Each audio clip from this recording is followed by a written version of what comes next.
late Matthew Perry would have turned 55 years old today. So in honor of the Friends star, we are taking a look back at his iconic career and storied life. I'm not great at the advice.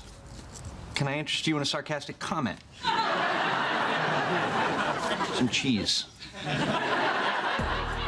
Matthew Perry first stepped into the spotlight appearing in a handful of 80s sitcoms. But it was his role as Chandler Bing on the hit show Friends in 1994 that shot the actor to superstardom. You know, I don't dance at weddings. Why not? Because weddings are a great place to meet women, and when I dance, I look like this. Well, the show basically is about 6 friends that hang out together at this coffee house that we're in right now and say funny things to each other and like that, and finish each other's sentences. What do you mean?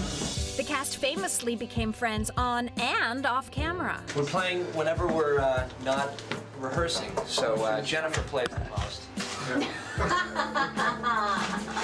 And whenever we get a free moment, we're back here. Check. Couldn't be more out. They ended up doing an episode where we played poker. It was like the 8th or 9th one we did, and it still holds up out of however many we did, 230 or whatever we did. That's one of everybody's favorites. The success of Friends also earned Matthew his first of 5 Emmy nominations throughout his career. It was just an amazing time. We had no idea what was in store for us, you know, and we were all very excited. I mean, it was what we wanted. And over the years, Matthew continued to stay close with the cast. There were ups and downs, but we were all, you know, we always loved each other. I mean, it was all these kind of crazy adjustments and people getting married and people, you know, having children and people not getting married and having children and, you know. So it really was a close-knit group. And in 2021, nearly 2 decades after the show wrapped, the cast came back together on TV for the highly anticipated Friends, The Reunion. Do you remember the episode where we never got out of the chairs? Yeah. We are actually family. The best way that I can describe it is after the show was over, at a party or any kind of social gathering, if one of us bumped into each other, that was it. That was the end of the night.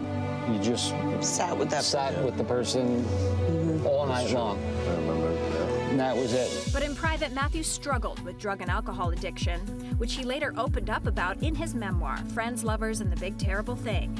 And again in 2022 during an interview with Diane Sawyer. It's not fun to talk about this stuff. I don't like talking about it, but I know it's going to help people to talk about it. I know the book is going to help people. And it did. People have just loved it, you know. I shied away from nothing, and I told the truth. And the biggest thing was, the goal was to help people, and I know of a lot of people already that have been helped by it. We've already heard about 5 different people that read it and then checked into rehab the next day. So it's been great. Oh, He really did good for a lot of people gone way too soon. and we all miss him so much, Matthew. Wherever you are, just know that we're thinking about you.